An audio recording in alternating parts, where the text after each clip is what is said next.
Ladies and gentlemen, as part of the Jeremiah Show, welcome to It's Radio with TV's Tim Stack. Now here's the host of the show, a man who thought he was going to a Costa Rican prison for delivering illegal cash to a Chevy Chase movie set. It's TV's Tim Stack. Yeah.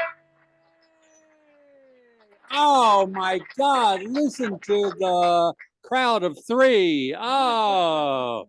Hey, everybody, welcome back. I've been away for a while. My wife had an operation.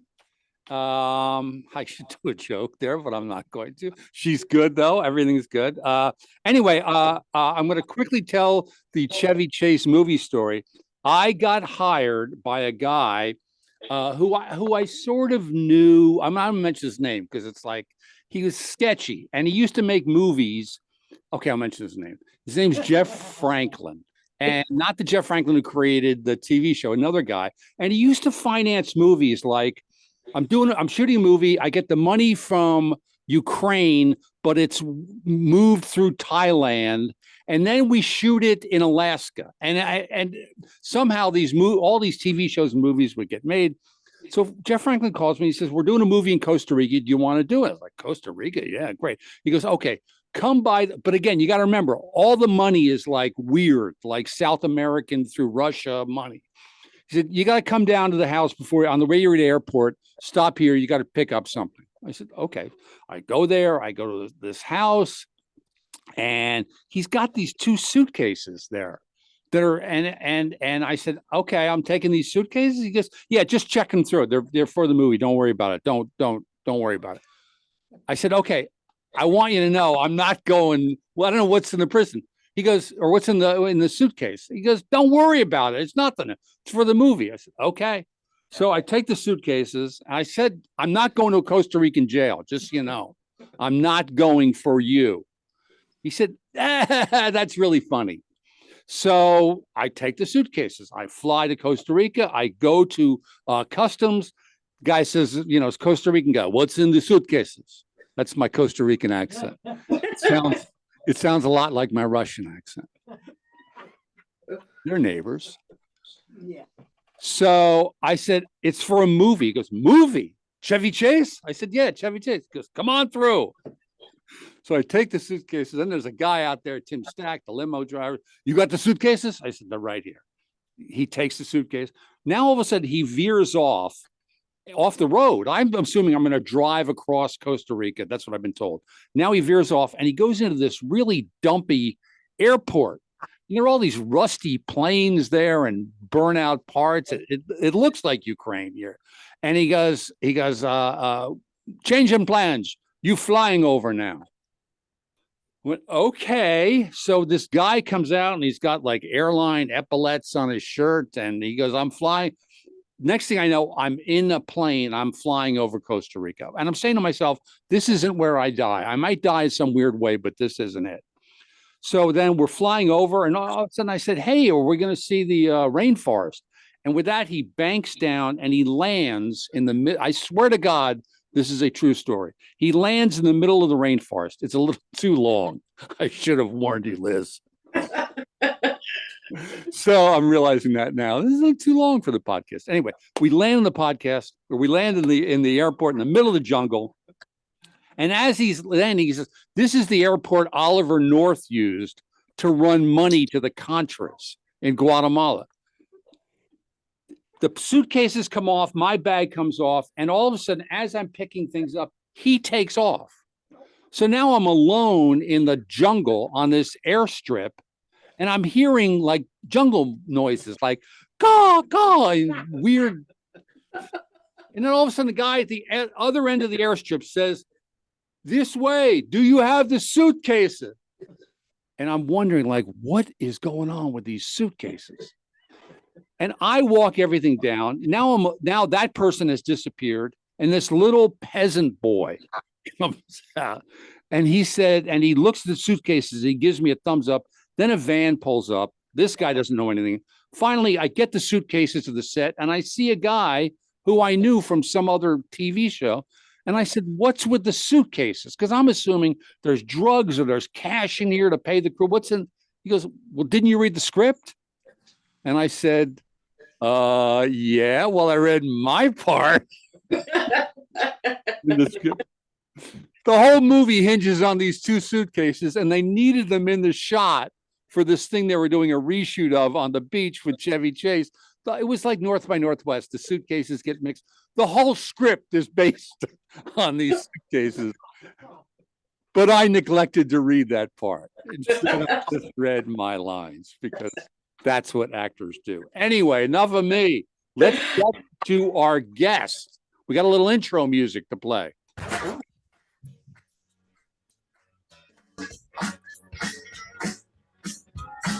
You recognize that music, Liz? No. I knew you wouldn't. Did I? Yeah, we both should. I forgot it too. Okay. Elizabeth Tippet, aka Liz, aka Tips, is a writer-producer known for Trolls World Tour, Trolls Band Together, that's coming out, so we're going to talk about that. Life in Pieces, that's a show I lost the job to a Canadian about. The Millers, she's also the wife of Eddie, the mom of Hazel, who she named after the TV show Hazel. Nobody's going to get that joke, but maybe my brother, starring Shirley Booth. Anyway, please welcome Liz Tippet. Yay!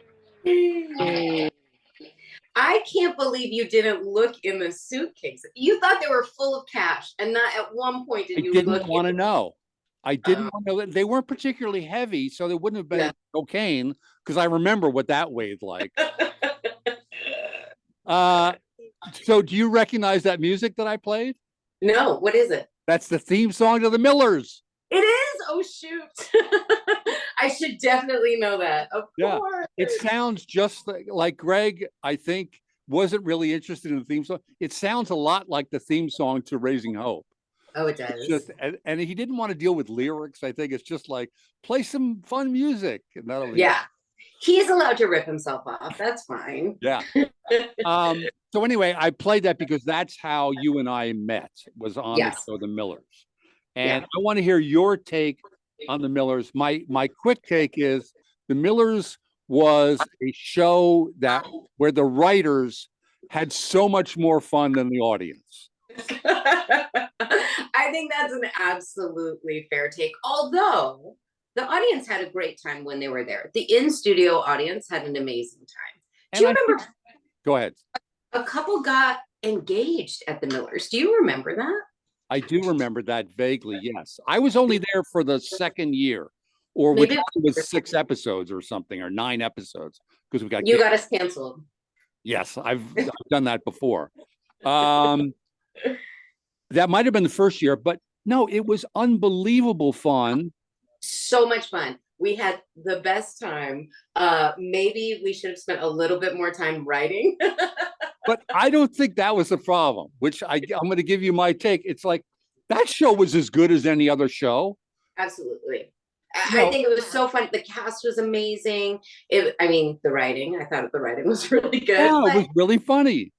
I think it hit at that time when they were like, suddenly everything was a little bit shifting. And so if the numbers weren't like very high, which no one's numbers were, they were canceling. But 2 years after that, even a year after that, they would have killed for those numbers. So yes, the world was changing. It was an amazing cast. I printed out, because I had to remember this too. Will Arnett was a star with Margot Martindale. Mm-hmm. Explain the premise of the show. The premise of the show is Will Arnett is, well, in the pilot, he has gotten a divorce and he hasn't told his parents about it yet.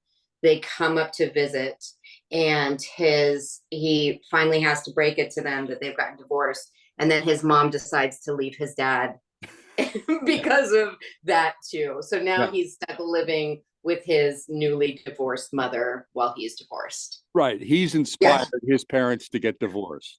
Totally. Really funny. And it was a great, JB Smoove was in it. He was the roommate. Nelson Franklin, that guy's always good. I'm reading off IMDb. Bo Bridges, Jama Mays, who would come off Glee. And then Sean Hayes came in. Yes. Here's my take on why the Millers got canceled. Okay. The writer's room was laughing so hard all the time. Like, loud laughs all the time. and Les Moonvest's office was right across the open air courtyard. Uh-huh. And I think he heard our room laughing so loud all the time. And then is looking at the numbers like, why are these people laughing so hard in the audience? I'm not growing an audience here. But Right. the writers, and we had a lot of writers and an expensive cast. I'm sure they just thought like, hey, guess what, writers? The joke's on you. Yep. I love also that you think it's just because we were laughing too loud. We were also outside having foot races. It was always like a field day of people. We were children playing outside. There was cornhole. There was always like outdoor. We ate sushi every week. Like it was a lot. No, it was perfect. I remember the writers got really upset when they were told they couldn't drink anymore. Greg called me into his office and he said, I think you might quit. Here's what's happened. Because every show night I had my cup of, it looked like tea because I would take the tea bag off of the end of the tea and just leave the tag hanging down. But then I always had a gin and tonic. Stevia. It was. Oh, it Yeah, was. but apparently, I guess some PA had a girlfriend or something and she showed up drunk. So they said, no, now the writers can't drink. Yeah. And they both denied it. They said that she wasn't drunk. Yeah. Which is delightful. She was hammered. That's just her. And honestly, knowing that PA, maybe you would have to just be drunk to date him. Yeah, we can't mention names, but I know exactly what you're talking about. So again, that show was so crazy, but explain how Greg would explain the wheel in the room and these pranks done and games. Yeah, I mean, it started first season, but there was a giant wheel, like, that you would spin at a carnival, and all of the writers' faces were on it. And originally it was used so that like, you take your photo, spin the wheel, and then whoever it landed on got to choose lunch. That's all well and good. That's fun for maybe 2 days.